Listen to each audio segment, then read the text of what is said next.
एक मम्मी है वो बच्चे को कॉटन की रजाई नहीं उठा रही क्योंकि उसमें रुई होती है। भाई वो तो गंवारों का काम है ना, ये तो अलग पढ़े लिखे लोग हैं। तो ये क्या करते हैं, अपने बच्चे के लिए यही पॉलिस्टर के बने हुए कंबल ला रहे हैं रंग बिरंगे, छोटे छोटे बच्चों को उसमें लपेट रखा है पॉलिस्टर के।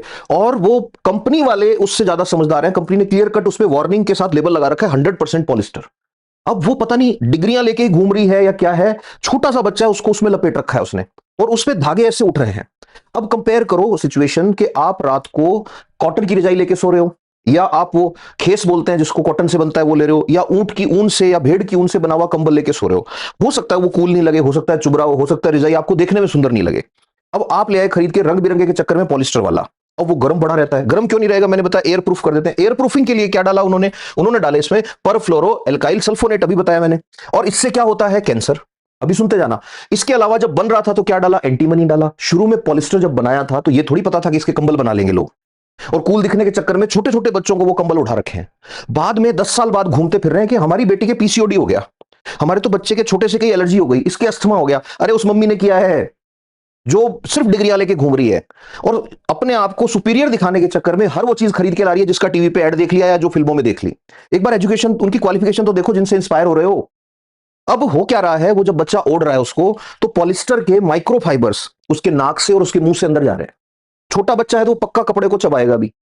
अब दोनों कंडीशनों कंपेयर करो, कॉटन वाली रजाई के फाइबर अंदर गए, कॉटन गया अंदर।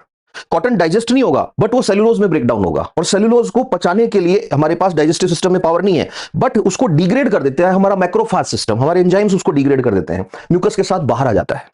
आपको पता है एंटीमनी कैंसर कॉज करता है। अब मैं ये नहीं कह रहा एंटीमनी होगा, छोड़ो, आपके वाला कंबल तो दुनिया का बेस्ट कंबल है, आपका पॉलिस्टर धरती का नंबर 1 पॉलिस्टर है, उसमें एंटीमनी भी नहीं है, उसमें पीएफएस भी नहीं है। बट वो बॉडी में जब जाएगा, सांस के साथ जब उसके फाइबर जाएंगे, मुंह के साथ उसके फाइबर जाएंगे, these chemicals are known as forever chemicals. इनका ना डाइजेशन होगा, ना इनको डिग्रेड करेगा, ना मैक्रोफाज जो है वो इनको कुछ कर सकता है। अब इन्फ्लामेशन हो सकता है, सेल डैमेज हो सकता है, इम्यून सिस्टम जो है उसको ट्रिगर कर सकती है ये चीज। अब सोचो, अब नजर डालो चारों तरफ। अवेयरनेस की बात मैं क्यों करता हूं, ये अपने आप को अवेयर समझने वाले लोग जो हैं, इन्होंने, ये खुद ग्रेजुएट होंगे, पोस्ट ग्रेजुएट होंगे, डॉक्टरेट होंगे, और इन्होंने अपने गाइड बना रखे हैं उन लोगों को जिनकी 10th भी नहीं हुई कभी ढंग से। क्यों, टीवी पे ऐड आया हम वही लेके आएंगे क्योंकि हम कूल हैं। रजाइयां जो है वो तो अच्छी नहीं लगती ना, कौन रुई भरवाए, कौन ये करे। बट रुको, समय आएगा घूम के। जैसे ही अपने बच्चों को वो घोल घोल के पिलाते थे ना पाउडर जिनमें 70% चीनी हुआ करती थी, ये सोच के कि हमारी बेटी बनेगी औरों से लंबी, टॉलर, स्मार्टर, कुछ नहीं है, चीनी चीनी थी उसमें।